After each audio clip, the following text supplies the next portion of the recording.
Hello बच्चों, स्वागत है आपके अपने YouTube channel study with Satish में। जल्द ही नोटिफिकेशन पाने के लिए लाइक, सब्सक्राइब व शेयर करना ना भूलें। और हाँ, यदि आप सबसे पहले वीडियो पाना चाहते हैं तो बेल आइकन को दबाना ना भूलें। तो आज हम पढ़ने वाले हैं उच्चतम न्यायालय सुप्रीम कोर्ट रेगुलेटिंग एक्ट 1773 के तहत 1774 में कलकत्ता में एक सुप्रीम कोर्ट की स्थापना की गई। कब? रेगुलेटिंग एक्ट 1773 के तहत 1774 में सुप्रीम कोर्ट की स्थापना की। कहाँ की गई? कलकत्ता में।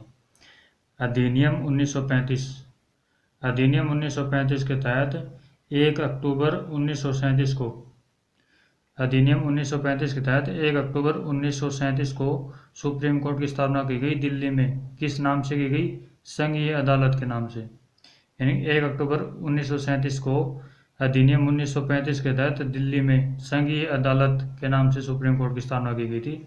संघीय अदालत के नाम से।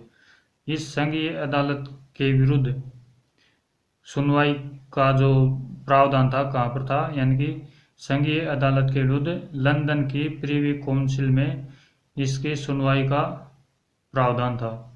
यानी कि संघीय अदालत के विरुद्ध अगर मामला हम लंदन में ले जा सकते हैं। और जनवरी 1950 के बाद सुप्रीम कोर्ट की स्थापना की गई अनुच्छेद 124(1) के तहत। अनुच्छेद 124(1) के तहत सुप्रीम कोर्ट की स्थापना की गई जनवरी 1950 में, जिसमें 7+1 सदस्य थे। प्रथम सीजेआई हीरालाल जेकानिया था। लेकिन इस सुनवाई के विरुद्ध, यानी कि ये जो सुप्रीम कोर्ट बना जनवरी 1950 के बाद, इसके विरुद्ध कहीं पर भी सुनवाई का प्रावधान नहीं है। यानी कि इसका जो सुप्रीम कोर्ट का जो निर्णय होगा वो अंतिम और सर्वमान्य होगा। जनवरी 1950 में सुप्रीम कोर्ट की स्थापना की गई अनुच्छेद 124 के तहत।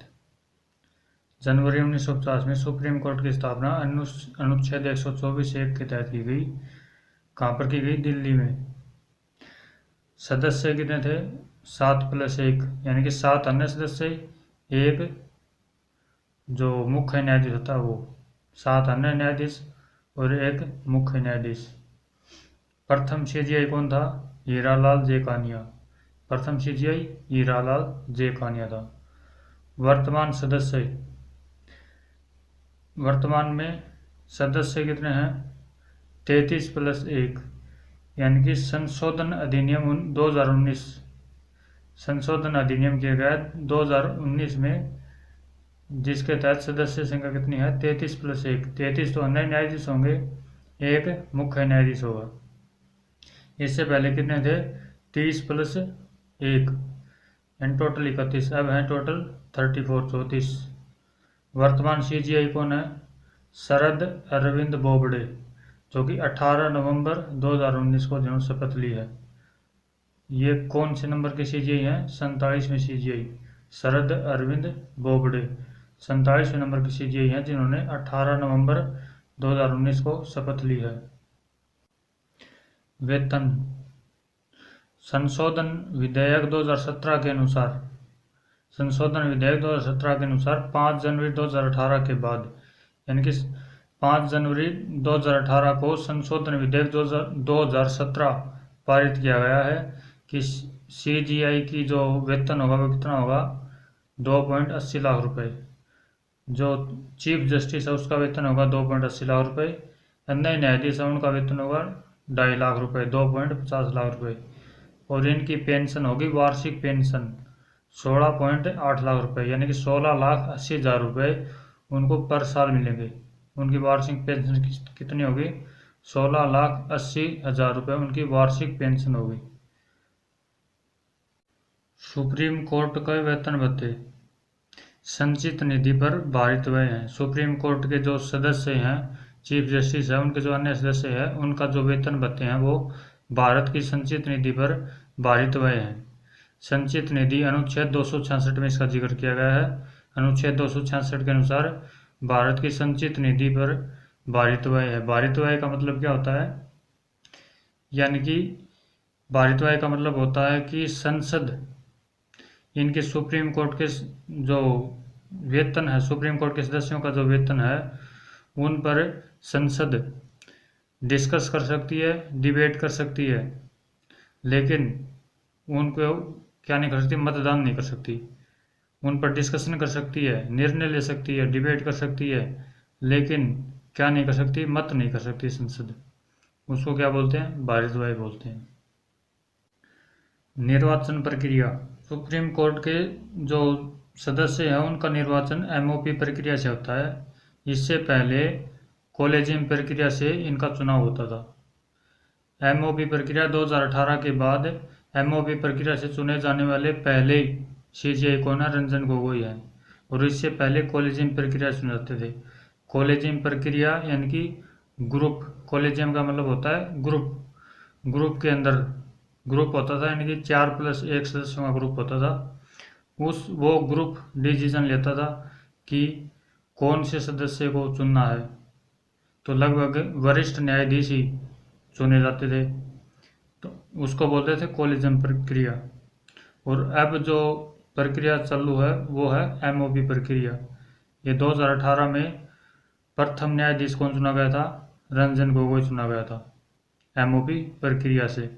एमओपी प्रक्रिया क्या होती है, यानी कि अगर हमें चीफ जस्टिस अपना उसका कार्यकाल पूरा हो रहा है, चीफ जस्टिस का उसके कार्यकाल पूरा हो रहा है, तो कार्यकाल अगर पूरा होने का है तो विधि मंत्रालय पूछेगा।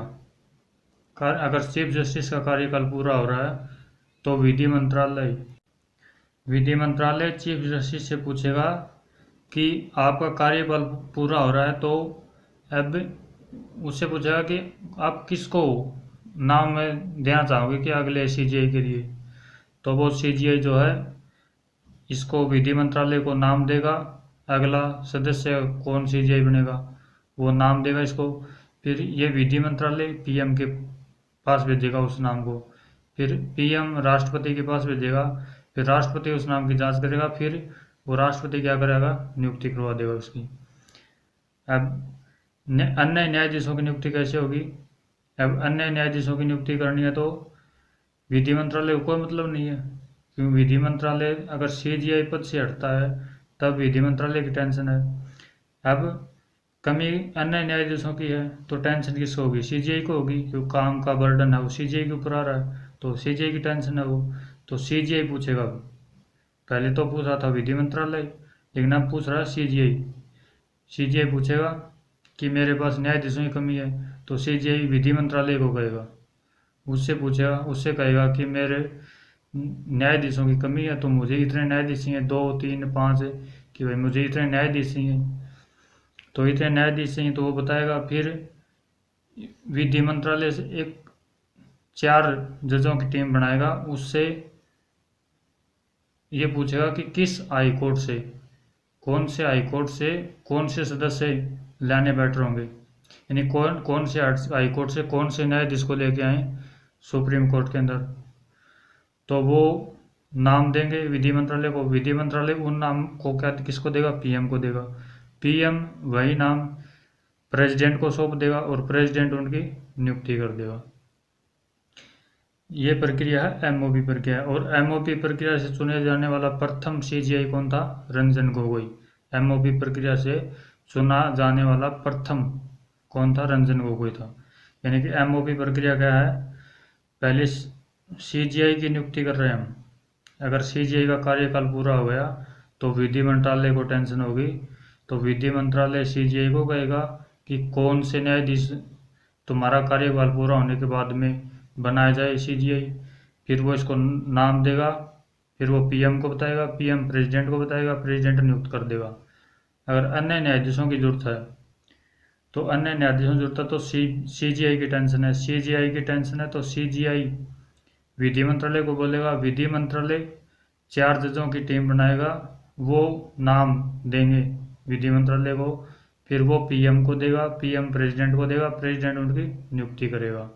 ये होती है एमओपी प्रक्रिया।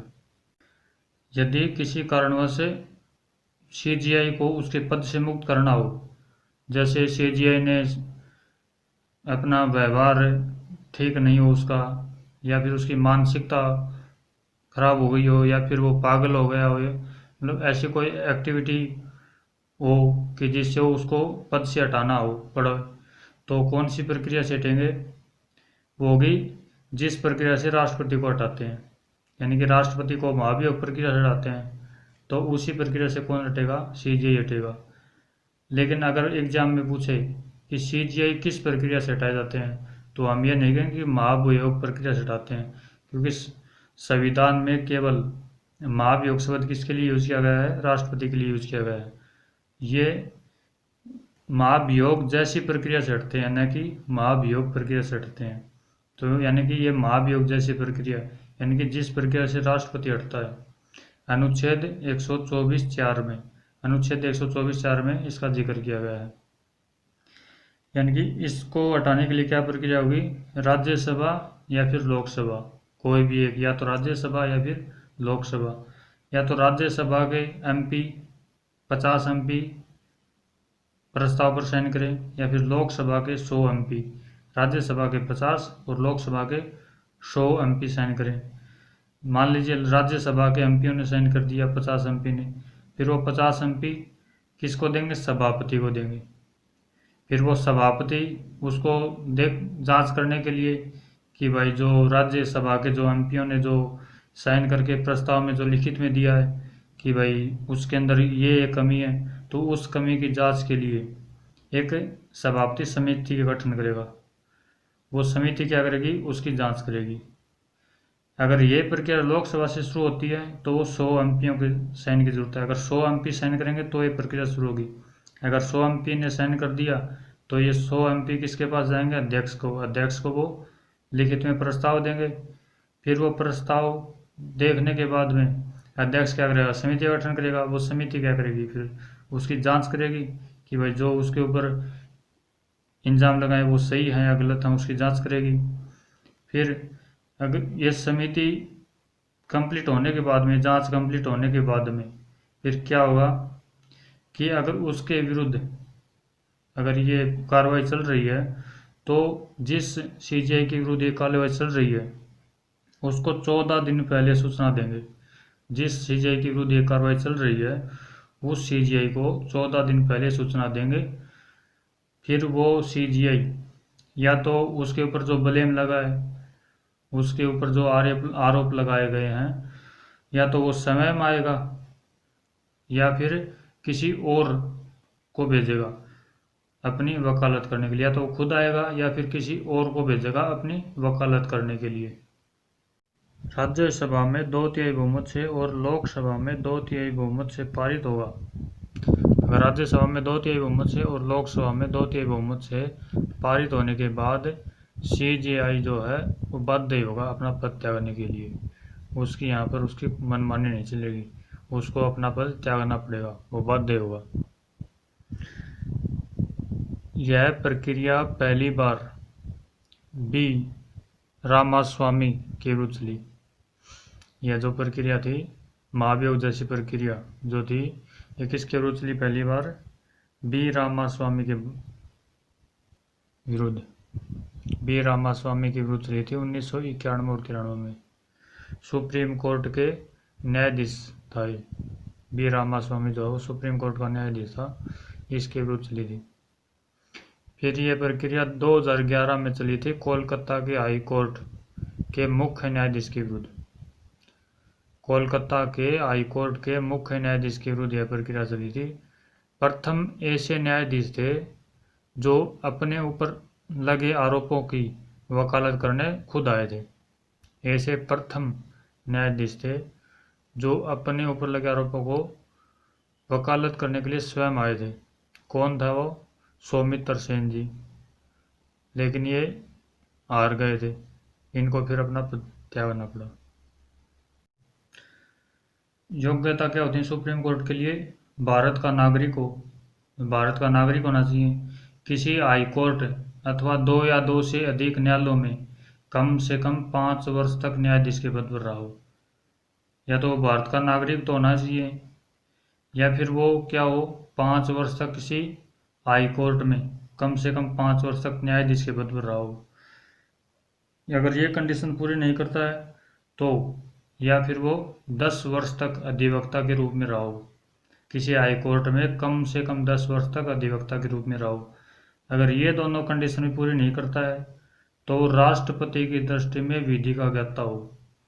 अगर इन तीनों कंडीशनों में से कोई एक कंडीशन वो पूरी करता है तो वो सुप्रीम कोर्ट में सीजेआई बनने के योग्य होगा। या तो वो राष्ट्रपति की दृष्टि में विधि का ज्ञाता हो, या फिर हाई कोर्ट में कम से कम 10 वर्ष अधिवक्ता के रूप में रहा हो, या फिर वो हाई कोर्ट में कम से कम 5 वर्ष तक न्यायाधीश के पद पर रहा हो। अगर इन तीनों कंडीशनों में से कोई एक कंडीशन पूरी होती है तो वो सीजीआई बनने के योग्य है। लेकिन आज तक राष्ट्रपति की दृष्टि में विधि का ज्ञाता हो, इस कंडीशन से आज तक कोई भी सीजीआई नहीं बना है। इस कंडीशन से आज तक कोई भी सीजीआई नहीं बना है। लेकिन हाई कोर्ट में कम से कम 10 वर्ष के रूप में अधिवक्ता रहा हो, तो इस कंडीशन को पूरे करने वाले केवल 8 व्यक्ति ही क्या बने हैं, सीजीआई बने हैं। और लगभग सीजीआई जो बनते हैं वो 5 वर्ष वाली कंडीशन पूरी करते हैं। इस कंडीशन वाले अभी तक 8 बने हैं, लगभग इस कंडीशन वाले बनते हैं, और इस कंडीशन वाला एक भी सीजीआई आज तक नहीं बना है। अभी तक 8 महिलाएं सुप्रीम कोर्ट में जा चुकी हैं। अभी तक कुल 8 महिलाएं जो हैं वो सुप्रीम कोर्ट में जा चुकी हैं। तो प्रथम महिला कौन गई थी? मीरा साहिब फातिमा बीवी। कब? 1989 में। प्रथम महिला मीरा साहिब फातिमा बीवी गई थी 1989 में। और प्रथम 80 महिला पूछे तो प्रथम 80 महिला कौन थी? भानुमति, जो अभी भी कार्यरत है, वर्तमान में भी सुप्रीम कोर्ट में कार्यरत है। कौन? भानुमति।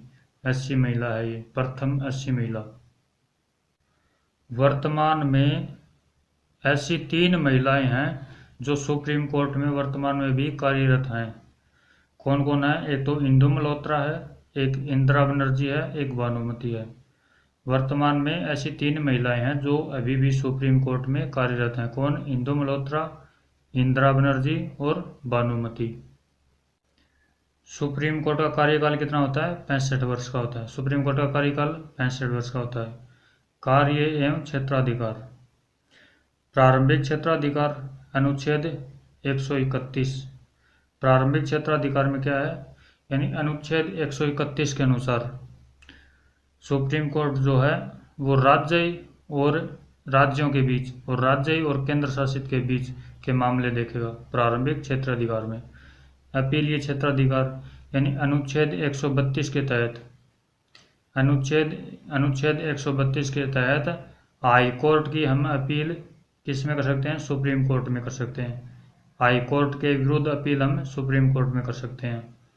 परामर्शदात्री क्षेत्राधिकार अनुच्छेद 143 यानी अनुच्छेद 143 क्या था? अनुच्छेद 143 यानी कि राष्ट्रपति को परामर्श देने का, यानी कि राष्ट्रपति जो है वो परामर्श ले सकता है सुप्रीम कोर्ट के सदस्यों से, लेकिन वो बाध्य नहीं है कि वो सुप्रीम कोर्ट के सदस्यों का परामर्श को माने। वो सुप्रीम कोर्ट के सदस्य को परामर्श मानने के लिए राष्ट्रपति बाध्य नहीं है। यानी कि अनुच्छेद 131 में तो राज्य और राज्य केंद्र शासित के बीच के मामले देखेगा, वो प्रारंभिक क्षेत्राधिकार। अनुच्छेद 132 यानी कि हाई कोर्ट के विरुद्ध जो अपील करेंगे वो हाई कोर्ट के विरुद्ध हम अपील कर सकते हैं। और अनुच्छेद 143 यानी कि राष्ट्रपति जो है वो परामर्श ले सकता है सुप्रीम कोर्ट से, लेकिन वो उसे मानने के लिए बाध्य नहीं है।